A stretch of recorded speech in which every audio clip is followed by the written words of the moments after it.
problème.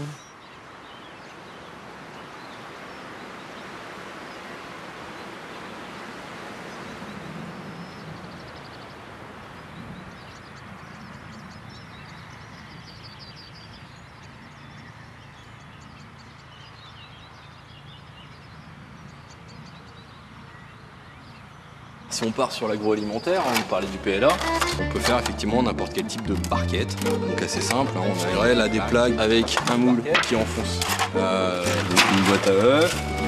Après on peut les découper, on peut faire des pots de fleurs, différents types de techniques. Là on a un fil qui se rapproche de la soie. Après on peut faire de la fibre. Aujourd'hui le PLA est utilisé par exemple dans les couettes. Là par exemple on est sur un couvercle de boîte de chocolat. Mais j'ai envie de dire, on peut faire vraiment tout et n'importe quoi. Enfin, c'est le plaisir de la plasturgie. Là, on a une carte, on a la petite puce par exemple qui permet la Chine à focaliser pour faire des sacs de ce style-là. Et ces sacs-là sont des sacs en PLA. Donc c'est de la fibre de PLA comme ça, qui a été compactée et vous obtenez un sac. Ces sacs-là étaient distribués pendant les Jeux Olympiques de Pékin aux officiels.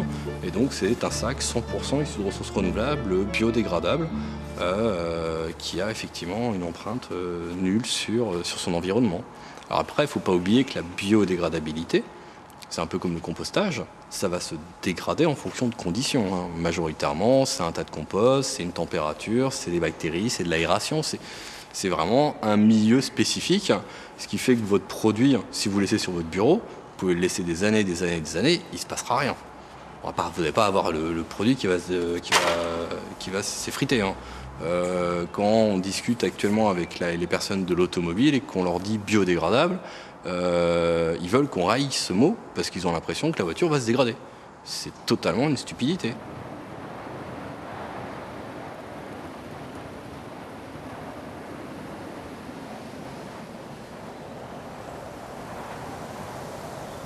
C'est surtout dans les territoires ruraux et peu peuplés que se trouvent des sources de bonne qualité.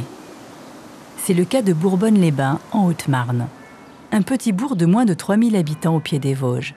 Un territoire au thermalisme millénaire, mais qui peine à se relever de l'exode rural. C'est pourtant ici, à quelques kilomètres de Vittel et de Contrexéville, dans un souci de revitalisation du monde rural, qu'est construite la première usine d'embouteillage avec ce nouveau bioplastique.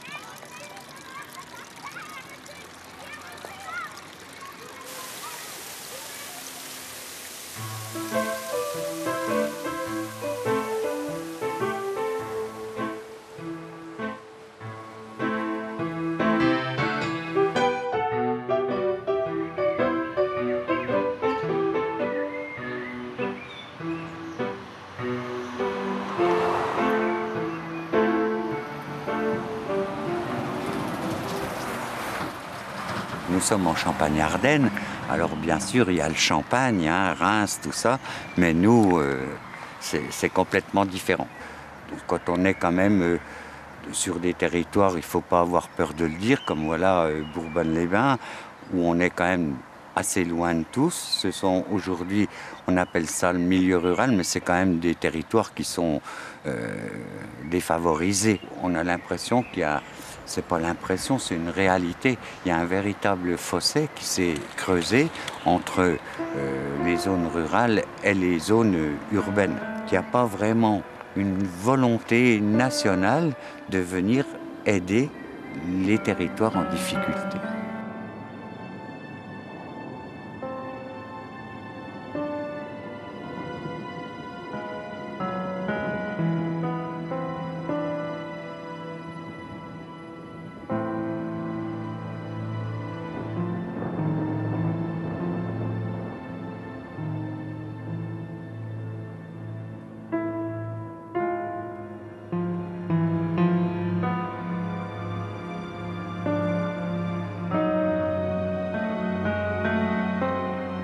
Dans notre canton, dans les années entre 80 et 90, on a perdu 640 emplois dans un canton de 5000 habitants. Donc je ne sais pas si vous voyez, je parle d'emploi avec les ménages, etc.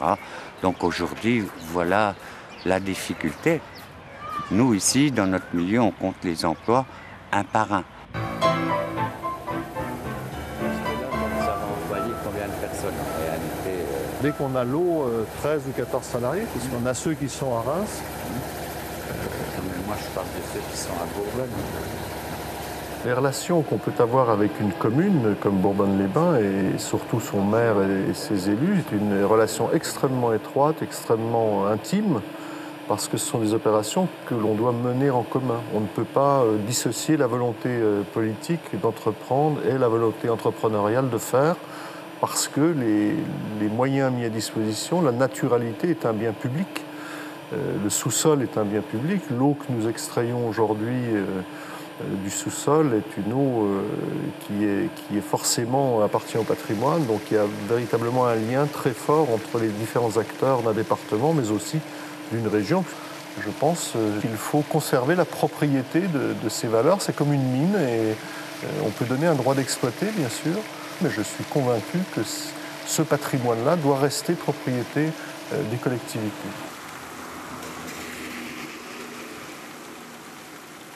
Jusque pendant la guerre 39-45, il y a une source qu'on appelait la source Ménard qui existait et dont on vendait de l'eau de la source Ménard, même jusqu'à Paris. Et puis après la guerre, toutes les installations étaient cassées et tout. Elle n'a plus jamais été exploitée. Donc pour nous, là encore, quand on parle dans ce qu'on voit à travers, c'est surtout que ça va créer des emplois. Alors, pas des centaines d'emplois dans un premier temps.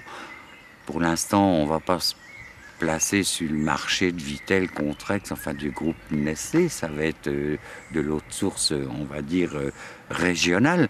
Mais moi, je reste convaincu que le fait, avec cette première bouteille bio entièrement dégradable, y compris le bouchon, que si pour l'instant c'est une niche, je suis persuadé que dans les années qui vont venir, il y a un gros créneau de développement derrière tout ça.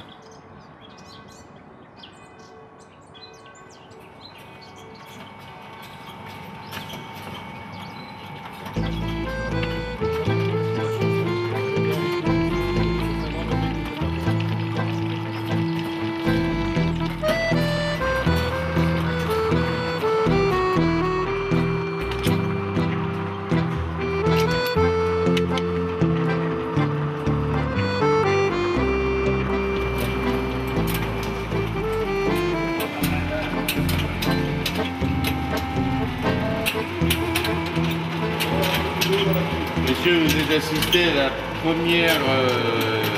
premier embouteillage de Bourbonne-les-Bains.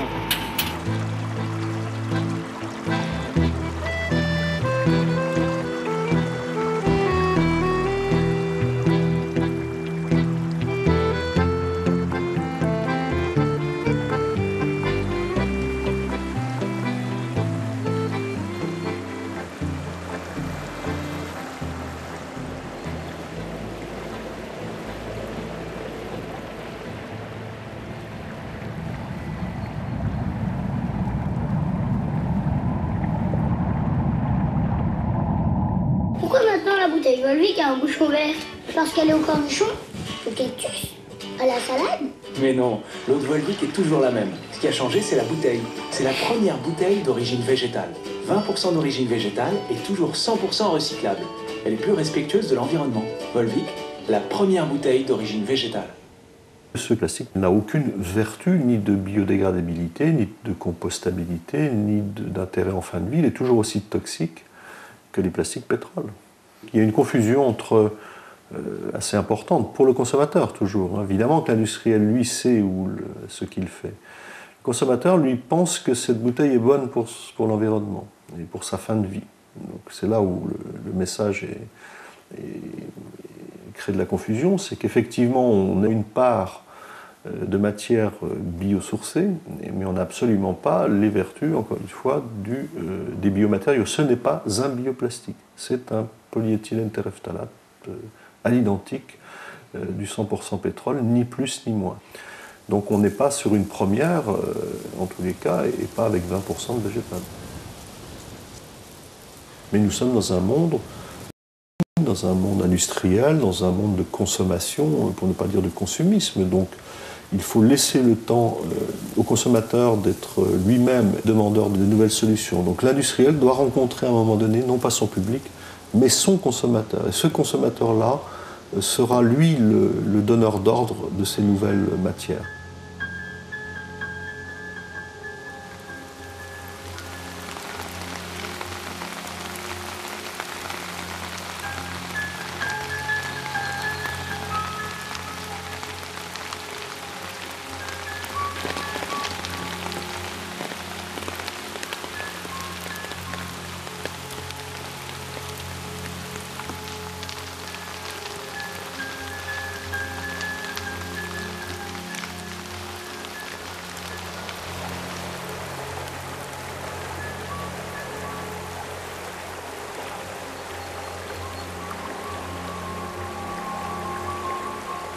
Au-delà de l'utilisation de matières renouvelables annuellement, qui sont effectivement extrêmement intéressantes, on a également la possibilité de recycler ces matières du vivant, comme le fameux acide polylactique qui sert à fabriquer des bouteilles, le PLA, que l'on peut dépolymériser, c'est-à-dire retrouver la matière première d'origine, cet acide lactique pur, que l'on va réutiliser à l'infini pour refabriquer des bouteilles. On utilise l'intégralité du matériau recyclé pour refabriquer de la matière neuve. C'est le cycle parfait.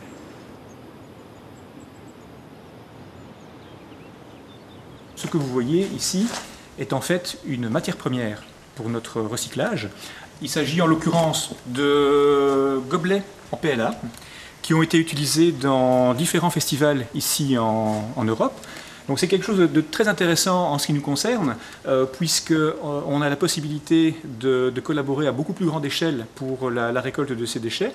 Et on touche également le grand public, puisqu'on est dans une ambiance festive, on a un bioplastique dans ses mains, c'est quelque chose de très concret, et on participe activement à la récolte de ce type de produits, puisque les personnes viennent elles-mêmes rapporter ces différents déchets au stand de vente et reçoivent alors peut-être une boisson ou un petit cadeau pour le remercier de leur contribution.